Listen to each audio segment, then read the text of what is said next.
Parler de Jean-Marie Ogandaga, c'est tout un programme. Mais, comme je le dis, jusqu'à preuve du contraire, je suis membre du bureau politique du Parti démocratique gabonais.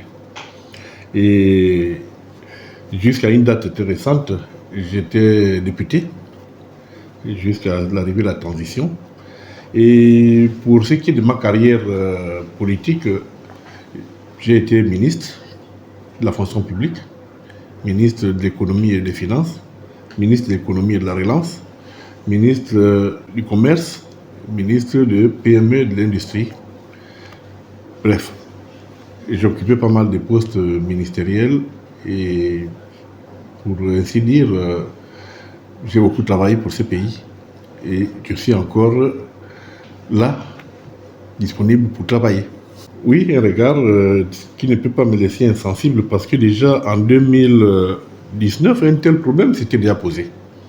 Et les chefs d'État, la conférence des chefs d'État de la CEMAC m'avait chargé, accompagné du secrétaire de la CEMAC de l'époque, le professeur Dani Onaondo, et du gouverneur de la Banque des États de l'Afrique centrale, M. Abbas Toli, d'aller rencontrer justement les responsables du Fonds monétaire international. Et c'est à l'issue de cette rencontre, nous avons exposé la situation de la BEAC et nous avons par la suite montré que le potentiel y était. Et quand bien même les décisions qui avaient été prises n'étaient pas à la hauteur des attentes, mais il y avait un potentiel et deuxièmement, il y avait des perspectives qui étaient très bonnes pour la sous-région et qu'il n'y avait pas lieu de s'alarmer autrement et jusqu'à arriver à la dévaluation. Parce que comme vous le savez, cette dévaluation n'allait pas toucher la dévaluation du franc CFA. La dévaluation allait toucher uniquement le franc CFA de l'Afrique centrale. Et qui dit Afrique centrale dit particulièrement le Cameroun, le Gabon, la Guinée équatoriale, le Congo, Brazzaville, la Centrafrique et la Guinée et le Tchad. Donc, d'évaluer cette monnaie voulait dire clairement faire perdre ces pays la place qu'elle a leur en ce moment au niveau de l'ensemble des pays déjà de l'espace francophone. Parce que, comme vous le savez, le franc CFA n'est pas seulement un franc CFA de l'Afrique centrale. Il y a un franc CFA aux Comores. Il y a un franc CFA à l'Afrique de l'Ouest. Et en dévaluant le nôtre, cela nous mettait en deçà de tous ces pays. C'est que les chefs d'État n'ont pas accepté et ont décidé qu'il y ait des mesures correctives sur le plan de l'économie réelle. Et en mettant l'accent sur l'économie réelle, cela nous ramenait clairement à restructurer en profondeur nos économies et à revoir ce qui n'allait pas. Et ce travail a été fait de main de maître par les responsables des présidents de la CEMAC et c'est ce qui nous a évité la dévaluation. Et lorsque je vois les mêmes symptômes revenir, vous savez, les mêmes causes produisant les mêmes effets, et que dès l'instant où vous avez déjà eu une maladie, vous savez comment la soigner. Lorsque nous avons eu la Covid nous a surpris parce que personne ne savait pas comment soigner cette maladie. Mais si la Covid revenait encore une deuxième fois, et que les médecins et toutes les personnes qui ont combattu la Covid ayant en mémoire et tout ce qui a été fait, aujourd'hui la Covid ne ferait plus les mêmes dégâts. Donc, c'est pour vous dire que ce qui a été fait entre 2019 et 2022 et qui a donné des fruits palpables, qui a fait en sorte que la croissance puisse être de nouveau démise au niveau de la sous-région de l'Afrique centrale, je crois que si aujourd'hui nous nous retrouvons dans les mêmes situations, je crois qu'il y a lieu de reprendre les mêmes recettes qui ont prévalu et mettre tout cela sur la table pour que nous évitions une dévaluation. Parce qu'une dévaluation, qu'on le veuille ou non, cela montre à suffisance que notre économie n'est pas performante. Parce que quoi qu'il en soit, la dévaluation monétaire, c'est d'abord l'économie. Une économie non performante ou un ensemble d'économies non performantes amène à s'interroger sur la valeur de sa monnaie. Parce qu'une monnaie n'a de valeur que par rapport à son économie. Une monnaie il ne peut pas avoir une valeur faciale qui soit décrétable. On ne décrète pas. C'est l'économie qui donne de la valeur à la monnaie. Si votre économie est performante, votre monnaie est valable et votre monnaie est demandée. Mais si votre économie est en berne ou si votre économie est complètement en chute libre, il va de soi que la monnaie également risque de suivre. Je crois qu'aujourd'hui, les responsables de la CEMAC savent ce qu'il faut faire. Ils savent que pour éviter une dévaluation qui serait une dévaluation honteuse, je le dis bien, honteuse, parce qu'elle ne toucherait que l'Afrique centrale. Et cela reviendrait encore à dire que l'Afrique centrale est moins performante que l'Afrique de l'Ouest ou l'Afrique de l'Est. Pourquoi voulez-vous que les pays de l'Afrique de l'Est et l'Afrique de l'Ouest, qui ont les mêmes dispositions que nous, s'en sortent mieux que nous? Ce qui veut dire qu'il y a un problème quelque part. Et lorsqu'il y a un problème et que le problème est identifié, il ne reste plus qu'à trouver le remède. Et le rachat d'Assala, vous savez, je suis un confucétien. L'homme qui n'a pas fait d'enquête n'a pas droit à la parole. Je ne sais pas ce qui a prévalu pour le rachat d'Assala. Je ne suis pas aux affaires et je ne peux pas, je suis mal placé pour en parler.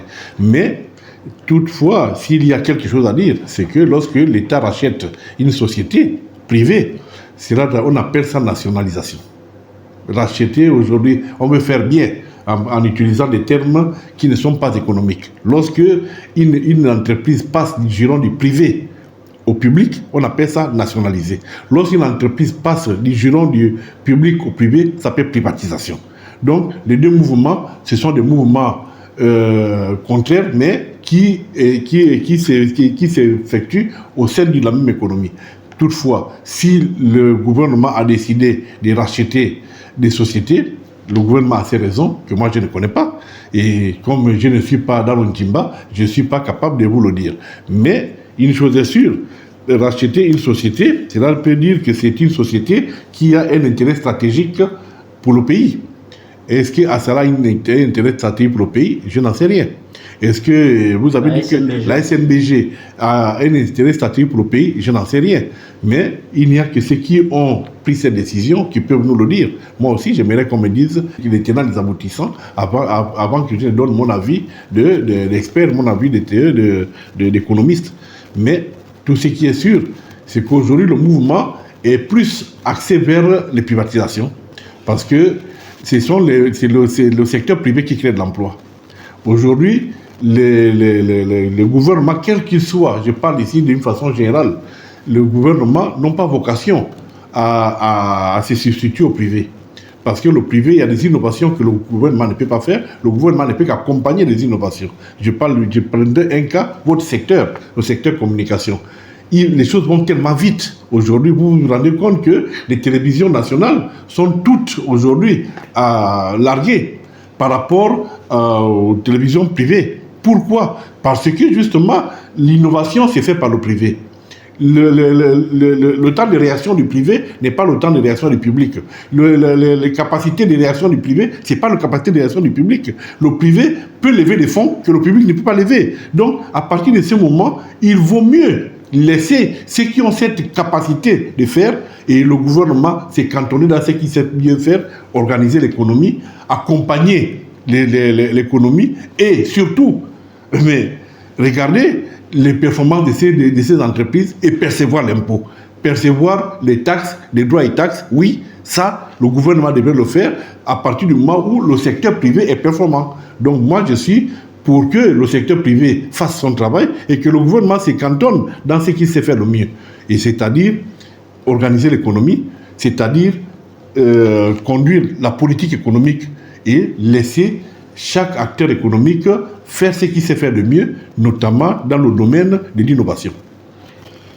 Promulguer une constitution, c'est la dernière étape, c'est la fin. Mais avant la promulgation, il y a eu tout un travail qui a été fait. Et n'oublions pas que cette constitution a été acceptée par référendum. Référendum, ça veut dire que c'est le peuple qui s'est prononcé. Une fois que le peuple s'est prononcé, là, le gouvernant, notamment le chef d'État, il ne peut que promulguer. Il ne peut que promulguer. Bon, c'est une avancée majeure, oui. Pourquoi? Parce que même dans nos vies de tous les jours, nous ne sommes pas les mêmes d'une année à une autre. Nous passerons bientôt demain, nous passerons à l'an 2025.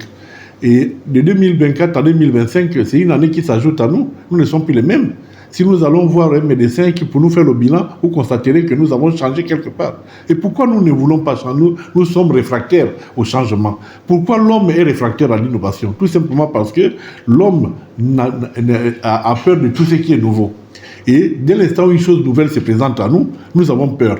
Et cette peur est une peur qui est tout à fait normale, mais moi je trouve que aller changer une constitution pour aller vers une constitution innovante, c'est une bonne chose. Mais la première chose que je voudrais, c'est que essayons d'abord de voir, mettons cela en place, essayons de voir comment ça marche avant de juger. Parce qu'en ce moment, faire tout jugement en bien ou en mal, ce serait tout simplement faire un jugement qualitatif. Donc ce ne sera pas un jugement qui sera lié à quelque chose de concret. Il vaut mieux laisser les choses se faire, voir. Une fois que nous avons vu, nous avons touché du doigt, nous pouvons corriger. La preuve, c'est que c'est une constitution, tout est perfectible. C'est la constitution faite par des hommes, pour les hommes, et à partir du moment où elle est bonne pour les hommes vont l'accepter. Si elle n'est pas bonne, mais les hommes demanderont à la changer, puisque c'est les hommes qui l'ont fait. Donc, aller dans un débat anticipé, c'est une perte de temps. Je crois que nous avons du temps à gagner. Il vaut mieux aller vers l'essentiel. Ce qu'attendent les Gabonais, c'est le bien-être. Ce qu'attend le Gabonais, c'est bien se soigner, bien envoyer nos enfants à l'école et avoir quelque chose à mettre sur son assiette tous les jours et voir ses enfants et ses parents en bonne santé. Ça, c'est ce qui intéresse les Gabonais. Le reste des discussions, ce sont des discussions byzantines qui n'ont pas de fin. Et ça, des discussions byzantines, ça n'a jamais fait avancer un pays. Vous savez, lorsqu'il y a des changements qui se font en bien, que vous soyez acteur ou bien que vous soyez spectateur, c'est toujours une très bonne chose. Lorsqu'il y a des changements positifs qui impactent positivement notre vie, nous ne pouvons qu'applaudir. Par contre, ce qui serait dommageable, c'est qu'il y ait l'effet de la levure qui monte et qui s'aplatit par la suite parce qu'on n'a pas pu faire ce pourquoi on a fait monter la levure. Ça veut dire tout simplement, si vous créez de l'espoir, il ne faut pas décevoir cet espoir.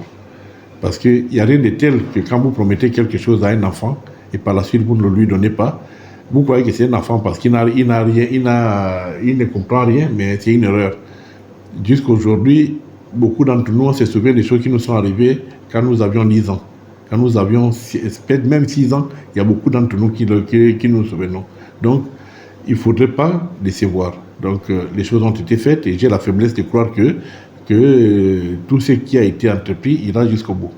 Donc, c'est tout le mal que je souhaite à chacun d'entre nous et surtout à ceux qui ont la charge de faire aboutir ces choses-là. Vous savez, il n'y a rien de tel que lorsque, d'une année à une autre, il y a croissance de la population. Je vous assure. Tous les pays qui se sont relevés fortement, cela a été fait par la croissance de la population. On ne se rend pas compte que lorsqu'une population diminue, c'est un indicateur très grave dans un pays. Ça veut dire qu'il y a beaucoup de mortalité ou bien beaucoup d'exode. L'exode, pas seulement rural, mais ça peut être l'exode des personnes qui quittent le pays pour aller ailleurs. Mais lorsque vous avez une population qui croît d'une année à une autre, c'est quelque chose d'important. Et tout le mal que je souhaite à chacun d'entre nous, c'est d'être en bonne santé. Et parce qu'une santé, qu'on le veuille ou non, n'a pas de prix. Ça a un coût, au contraire. Ça a un coût parce que lorsque vous allez vous soigner, ça a un coût. Mais ça n'a pas de prix parce qu'une vie, on ne sait pas d'où elle vient. Et lorsque nous la perdons aussi, on ne sait pas où elle va. Sinon, chacun d'entre nous achèterait sa vie. Et aujourd'hui, personne ne peut l'acheter. Et tant que c'est un don de Dieu et que c'est le Tout-Puissant qui nous l'a donné, gardons-la et gardons celle des autres. Parce que c'est nous-mêmes qui détruisons les autres. Nous mettons beaucoup d'énergie à s'auto-détruire. Mais lorsque vous passez votre temps à détruire votre frère, vous croyez que c'est celui qui n'aime pas votre frère, qu'est-ce qu'il fera? il ne fera que s'y engouffrer. N'ouvrez pas les portes. N'ouvrez pas les portes au diable. Chassons le diable de nos maisons. Chassons le diable de notre entourage. Chassons le diable de notre pays pour que l'amour et l'amour seul prévalent. Et c'est tout ce que je demande aux Gabonais, de s'aimer davantage. Parce que les Gabonais ne s'aiment pas. Les Gabonais sont très méchants les uns vis-à-vis des autres. Et ça me désole et ça m'attriste. Il est temps que l'amour enfin prévale entre nous. Quand je regarde tous les dimanches, les églises sont remplies des compatriotes.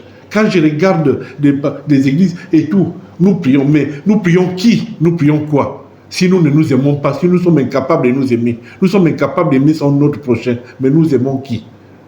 Mais nous nous mentons à nous-mêmes. Et vous savez, la Bible déclare qu'on peut mentir à tout le monde, sauf à 2 personnes. Au bon Dieu et à soi-même. Du moins, si on ne peut pas mentir, on ne voit pas, mais arrêtons de nous mentir nous-mêmes. Soyons nous-mêmes et aimons-nous pour que 2025 soit une année de bonheur. Je vous remercie.